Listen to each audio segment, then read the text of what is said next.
कविं पुराणम् अनुशासितारम् अणोऽणीयाशम् अनुशम्रेतः सर्वस्य दातारम् अचिन्त्यरूपम् आदित्यवर्णं तमसः प्रस्तातः।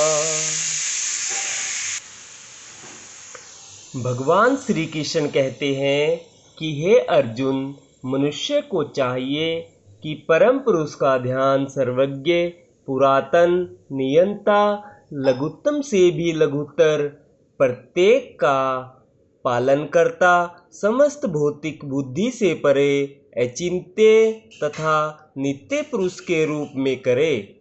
वे सूर्य की भांति तेजवान है और इस भौतिक प्रकृति से परे दिव्य रूप है। तात्पर्य जानेंगे।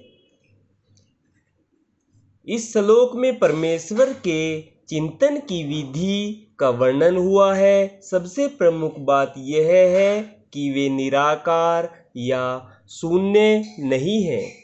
कोई निराकार या शून्य का चिंतन कैसे कर सकता है? यह अत्यंत कठिन है, किंतु कृष्ण के चिंतन की विधि अत्यंत सुगम है और तथ्य रूप में यहाँ वर्णित है। पहली बात तो यह है कि भगवान पुरुष है। हम राम तथा कृष्ण को पुरुष रूप में सोचते हैं। चाहे कोई राम का चिंतन करे या कृष्ण का, वे जिस तरह के हैं उसका वर्णन भगवत गीता के इस श्लोक में किया गया है। भगवान कवि है, अर्थात वे भूत, वर्तमान तथा भविष्य के ज्ञाता है। अतः वे सब कुछ जानने वाले हैं। वे प्राचीनतम पुरुष हैं, क्योंकि वे समस्त वस्तुओं के उद्गम है। प्रत्येक वस्तु उन्हीं से उत्पन्न है। वे ब्रह्मांड के परम नियंता भी है। वे मनुष्य के पालक तथा शिक्षक है। वे अणु से भी सूक्ष्म है। जीवात्मा बाल के अग्रभाग के 10,000वें अंश के बराबर हैं, किंतु भगवान अचिंत्य रूप से इतने लघु है कि वे अणु के भी हृदय में प्रविष्ट रहते हैं। इसलिए वे लघुत्तम से भी लघुत्तर कहलाते हैं। परमेश्वर के रूप में वे परमाणु तथा लघुत्तम के भी हृदय में प्रवेश कर सकते हैं और परमात्मा रूप में उसका नियंत्रण करते हैं। इतना लघु होते हुए भी वे सर्वव्यापी हैं और सबों का पालन करने वाले हैं। उनके द्वारा इन लोकों का धारण होता है। प्रायः हम आश्चर्य करते हैं कि ये विशाल लोक किस प्रकार वायु में तैर रहे हैं।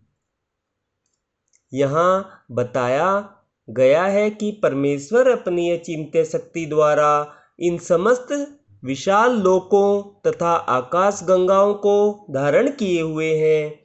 इस प्रसंग में अचिंत्य शब्द अत्यंत सार्थक है। ईश्वर की शक्ति हमारी कल्पना या विचार शक्ति के परे है, इसलिए अचिंत्य कहलाती है। इस बात का खंडन कौन कर सकता है? वे इस भौतिक जगत में व्याप्त हैं, फिर भी इससे परे हैं। हम इसी भौतिक जगत को ठीक ठीक नहीं समझ पाते, जो आध्यात्मिक जगत की तुलना में नगण्य है। तो फिर हम कैसे जान सकते हैं कि इसके परे क्या है? अचिंत्य का अर्थ है इस भौतिक जगत से परे, जिसका हमारा तर्क, नीति शास्त्र या दार्शनिक चिंतन छू नहीं पाता और जो अकल्पनीय है। अतः बुद्धिमान मनुष्य को चाहिए कि व्यर्थ के तर्कों तथा चिंतन से दूर रहकर वेदों, भगवत गीता तथा भागवत जैसे शास्त्रों में जो कुछ कहा गया है उसे स्वीकार कर लें और उनके द्वारा सुनिश्चित किए गए नियमों का पालन करें। इससे ज्ञान प्राप्त हो सकेगा। राधे राधे भक्तजनों, जय श्री कृष्णा। आज हमने श्रीमद् भागवत गीता के अध्याय 8 के श्लोक नंबर 9 का अध्ययन किया है। कल हम 10वें श्लोक का अध्ययन करेंगे। राधे राधे। जय श्री कृष्णा भक्तजनों। अगर मुझसे कोई श्लोक पढ़ते हुए या उसका अर्थ समझाते हुए कोई त्रुटि हो तो मुझे क्षमा करना। राधे राधे। जय श्री कृष्ण।